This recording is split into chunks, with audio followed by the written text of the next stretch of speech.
Hello guys, it's been a while since we had a two movers, so let's do one now. White to move and checkmate here in two moves.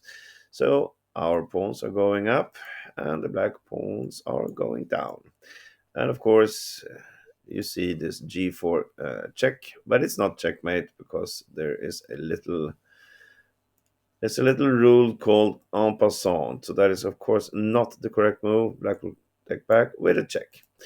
All right, so find something else and pause the video now and see if you can find how white wins this in two moves. Go ahead and welcome back. Okay, so what are we looking at?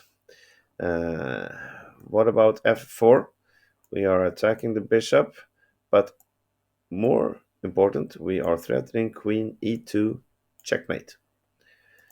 Well, black can either move his pawn or he can just go out with his king like this to g4.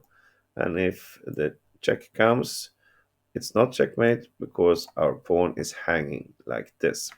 So that's not winning in two moves.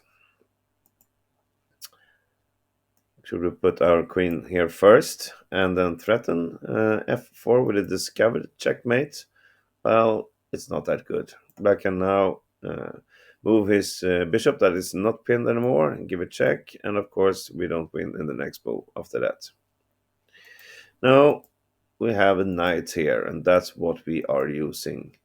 Somehow, we want to give a checkmate here from this knight in two moves. Knight e6 looks like a very promising move.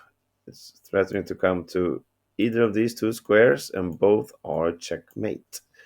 But black has, well, he has only one move to do now, only one legal move, and that is forced, that is h3. But the good thing about that move for black is that it opens up an escape route with the king to h4. So something check like this, it's not checkmate. Okay, so, and if you think maybe we should stop this potential h3 move and put our king here, well, that is a stalemate, and this is a draw. Black cannot do anything, and we made a major blunder here and give him the chance to get a draw. Not good.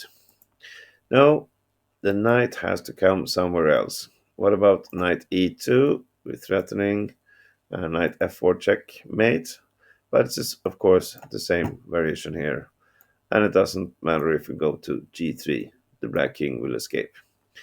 So, how do we solve this? Well, we have to move the knight somewhere where it blocks the king from coming to h4. And that is, of course, knight to f5. That is the correct key move. We are threatening checkmates here. If now black moves his h4 pawn, well, then we have this knight blocking the king from coming here. And now we have a checkmate with g4. Beautiful, huh? But black has some other moves. Now with this knight here, this bishop is no longer pinned. So he can move. What about check here? Can we do a checkmate from this? Yes, we can. The knight comes down with a check. It blocks the black check here, but it doesn't only check from the knight, it also checks from the queen. So this is a double check, which means black cannot put anything in between. He has to move the king, but the king cannot move. So this is a checkmate. Very beautiful checkmate also, I might add. And if the bishop comes anywhere else, we have the same move. Knight g3 or knight g7. Checkmate. Like this. And finally, what if black takes this knight? Well, then he opens up this little diagonal and we put the queen on e8 to give a checkmate from there. So that is all the moves he can do after knight f5, and nothing prevents us from checkmating in the next move. Right, thank you for watching this video, and I hope I see you again tomorrow. Bye bye.